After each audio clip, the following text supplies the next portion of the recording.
আসসালামু আলাইকুম রহমতুল্লাহ। মুসলমান ভাইদেরকে দৃষ্টি আকর্ষণ করে বলছি যে এই যে দেখতেছেন এটা একটা স্পিকার,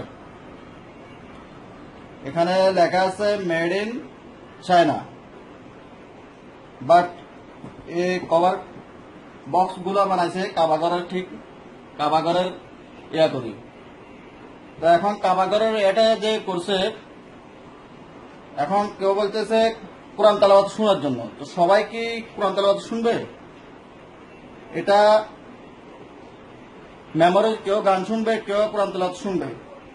কিন্তু বড় দুঃখের বিষয় হচ্ছে আমরা মুসলমান জাতির বড় হতভাগা যে কাবাগরের ভিতরে কি গান চলে?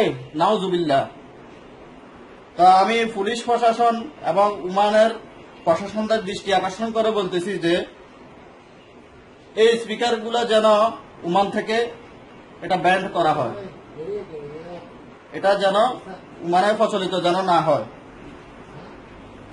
বিশেষ করে স্পিকারটা সে চালু করবে ঠিক আছে, কিন্তু কার্টুনটা সে কোথায় ফেলাইবে? কত রাস্তার মধ্যে ফেলা দিবে, নাই তো ডাস্টবিনের মধ্যে ফেলাবে। কিন্তু এটা আমাদের এটা আমাদের মুসলমানদের কি, এটা আল্লাহর ঘর কাবা শরীফ। তো আমি বলতে চাই কাবা শরীফের এই ডিজাইন করে এটা বানানো অনুচিত হয়েছে। এখন আপনারা এটা বেশি বেশি করে শেয়ার করবেন যেন ওমানের পুলিশ প্রশাসনের দৃষ্টিতে পড়ে। আপনারা দেখেন এখানে দুইটা আছে, এই যে দেখেন এগুলা দুইটা, এটা পুরো কাবাগরের ডিজাইন করে বানাইছে, স্পিকার বানাইছে। তো এখানে যদি একটা গান লাগাই দেয় তাহলে কি হবে? কাবাগরের ভিতরে কি গান চলে? নাউজুবিল্লাহ।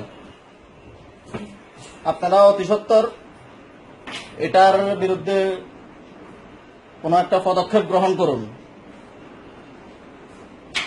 আসসালামু আলাইকুম ওয়া রাহমাতুল্লাহ।